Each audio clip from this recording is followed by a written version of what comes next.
The recent administrative action restricting Steam's LGBTQ+ label within the sovereign digital borders of the People's Republic of China is far more than a cultural skirmish. From the vantage point of historical materialist dialectics, this incident is a decisive exposure of the international bourgeoisie's latest attempt to subvert class consciousness. It reveals the inherent weakness of imperialist social engineering and signals a dangerous global pivot toward overt fascism as the crisis of overproduction deepens across the capitalist core. Let us be absolutely clear about what is happening here. We are not witnessing a simple culture war over a video game tag. We are watching the terminal contradictions of imperialism play out in real time. On one side, a socialist state exercises its sovereign right to regulate digital content within its borders to preserve social stability and class unity. On the other side, the entire Western media apparatus, the U.S. State Department, and the network of NGOs that function as cultural warfare appendages of American imperialism all scream in unison about human rights and universal values. The hypocrisy is staggering, but it is also instructive. It tells us everything we need to know about what identity politics actually serves. For the Western proletariat, the LGBTQ+ label and the broader identity politics movement it represents functions as a critical tool for the capitalist ruling class. Historically, monopoly capital has actively funded and promoted these cultural divisions precisely because they fracture the working class along artificial lines of race, gender, and sexuality. By encouraging the masses to fight over cultural representation, over which pronouns to use, over which flags appear in corporate advertising, the bourgeoisie successfully obscures the material reality of exploitation. While workers debate identity categories, their wages stagnate, their housing becomes unaffordable, their healthcare bankrupts them, and their children inherit a planet being cooked alive by the fossil fuel industry. The funding trails are not secret. Every major corporation in the United States, from Apple to BlackRock to Amazon, proudly displays its commitment to progressive social causes. But this is not altruism. This is investment. The return on that investment is a working class so fragmented, so consumed by cultural grievance, that it cannot organize along class lines. A worker who believes their primary oppression is cultural misrecognition is a worker who will never pick up the tools of class struggle.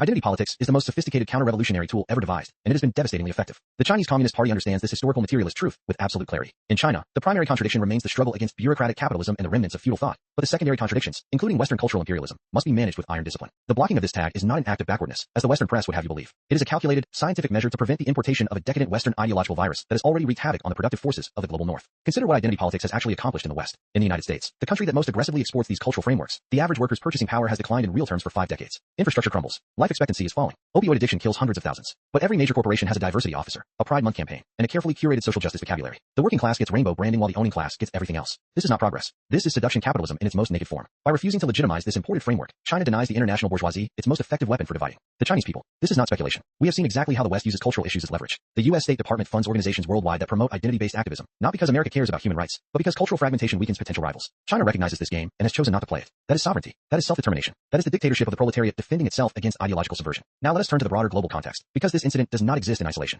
We are currently witnessing the terminal collapse of what Western economists call stakeholder capitalism and what we recognize as seduction capitalism. For decades, the imperialist core, led by financial giants like Blackstone and the broader Wall Street oligarchy, utilized a veneer of social progressivism to pacify the Western working class. Woke policies were offered as a cheap substitute for wage increases, healthcare, and true democratic control over the means of production. It was a pacifier designed to give the exploited the illusion of moral superiority while their real purchasing power evaporated year after year. Corporate diversity programs cost almost nothing compared to raising wages or improving working conditions. A pride flag on a Twitter profile costs $0. A diversity statement on a company website requires only the labor of a marketing department. But these symbolic gestures serve an enormous function. They create the appearance of progress without any redistribution of actual power or wealth. They allow the professional, managerial class to feel morally superior to workers in other countries while doing absolutely nothing to challenge the structural violence of capitalism itself. However, Blackstone and the broader Wall Street oligarchy have now officially abandoned this charade. The backlash against woke capitalism is not coming from the working class. It is coming from capital itself. Why? Because the objective conditions of capitalist crisis, stagnant growth, the overaccumulation of fictitious capital, the rise of multipolarity, and the increasing cost of maintaining global hegemony no longer permit the luxury of social pacification. When profit margins are squeezed, the bourgeoisie reverts to its primitive, reactionary nature. The mask comes off. The abandonment of wokeism by U.S. capital is not a victory for conservatism or for the working class. It is the herald of fascism. Without the mask of progressive humanitarianism, the American ruling class is preparing to mobilize the lumpen proletariat and the petit bourgeoisie for aggressive external wars and internal repression. We see this already. The same corporations that flew pride flags 5 years ago are now funding anti-woke political campaigns, supporting candidates who promise to crush labor unions, and investing in private security forces to protect their assets from an increasingly desperate population. The anti-woke movement is simply the other side of the same imperialist coin. It is a naked, unvarnished nationalism used to justify militarism and the violent redistribution of wealth through imperialism. The fascists will use nationalism. The liberals will use pride flags. Both are tools of capital. Both serve the same master. The working class is caught between two factions of the ruling class, each offering a different flavor of domination, neither offering liberation. China, by rejecting the entire binary of woke versus anti-woke, refuses to be drawn into this self-destructive Western dialectic. This is not neutrality. This is a principled stand rooted in historical materialism.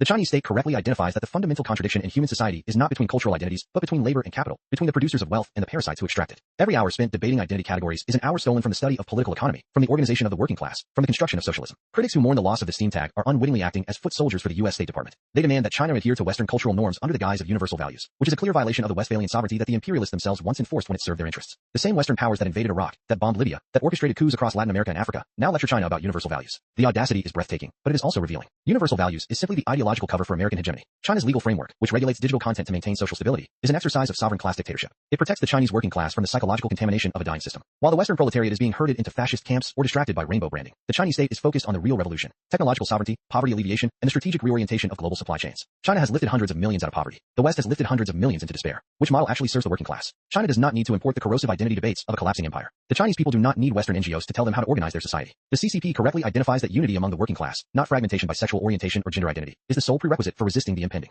wave of US-led fascist aggression. This is not prejudice. This is strategic clarity. This is a socialist state doing what socialist states must do. Defend the material interests of the working class against all forms of bourgeois ideology, whether it comes wrapped in a rainbow flag or a fascist banner. We are entering the era of open fascist terror, spearheaded by a US ruling class that has discarded its liberal disguise. In this context, China's rejection of the LGBTQ+ tag is a defensive maneuver against cultural subversion, but it also serves as a global lesson. The working class must never subordinate class struggle to bourgeois identity politics. The historical materialist understands that the only unifying force capable of defeating the impending global fascist offensive is the revolutionary unity of the international proletariat, centered on the material contradictions of production. China's action is a cold, hard dose of reality for Western radicals. You will never organize the working class by pandering to the toxic taxonomies of the oppressor. The revolution, if it is to succeed, must be class first, or it will not succeed at all. The choice before the international working class is clear. You can continue to fight over cultural representation while the planet burns and fascism rises. Or you can unite on the basis of your shared material interests and fight the only battle that actually matters, the battle against capital itself. Please like, comment, follow, and share. It really helps out.